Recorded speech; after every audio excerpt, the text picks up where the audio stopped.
Om Sai Ram.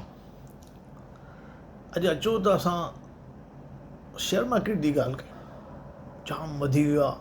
Covid खां पोइ त अलाए घणा माण्हुनि डीमेट अकाउंट खोले छॾिया आहिनि। सभु सम्झनि था असां हाणे शाहूकार थी वेंदासीं। मूंखे इहो शेयर मार्केट सम्झ में न ईंदो आहे। मूंखे के बेसिक ॻाल्हियूं सम्झ में नथियूं अचनि। हाणे MRF टायर जो शेयर जो अघु अथव 1,08,000 रुपया। रिलायंस कंपनी जो अघु अथव 3,500 रुपया। रिलायंस कंपनी जेका पेट्रोलियम ठाहे, जेका रिलायंस जियो हलाए, जेका रिलायंस रिटेल हलाए, हेॾी वॾी कंपनी जंहिंमें 5-5.5 लख माण्हू नौकिरी कनि, उन हेॾी वॾी कंपनी जो अघु सिर्फ़ु 3,500 रुपया। ऐं MRF में जंहिंमें 18,000 माण्हू नौकिरी कनि, उनजो अघु 1,08,000 रुपया।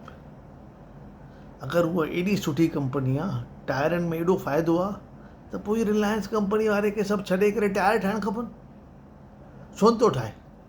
मूंखे ॻाल्हि सम्झ में नथी अचे। ॿी ॻाल्हि, TCS company, the biggest exporter of software from India,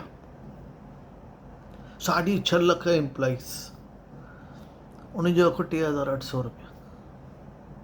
ऐं जॉकी जेका असां पाईंदा आहियूं, उनजो अघु 38,000 रुपया।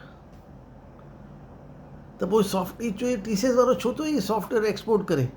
जॉकी वांगुरु ठाहे, उन खां पोइ सुठी ठाहे।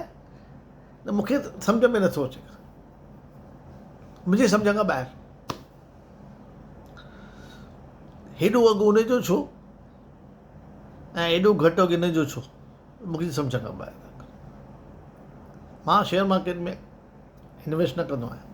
मां हिकु रिपोर्ट पढ़ीमांव, 2018 में 83% कंपनी लॉस कयो। 2022 में 85% लिस्टेड कंपनी लॉस कयो। पोइ इहे सम्झ में नथो अचे, हेॾियूं कंपनी लॉस कनि थियूं, असां हुन में छो इन्वेस्ट कयूं? मूंखे सम्झ में नथो अचे। मुंहिंजी जो हिकु ॾींहुं चई, पासे में जेको गुजराती भाई आहे, उहो त शेयर मार्केट में जाम थो पैसो कमाए, तव्हां त ईअं ई वेठा आहियो। मां चयोमांसि ॾाढो सवलो अथई, हीअ जॻहि रख, इन ते लोन वठि, मूंखे पैसा ॾे, मां शेयर मार्केट में लॻायां थो। हाणे रही पई आहीं सेंटाक्रूज़ में, हा, पोइ या त नेपेंसी रोड या त नड़ा सोपारा, जेका तुंहिंजी मर्ज़ी। चओ ओम साईं राम, ओम साईं राम।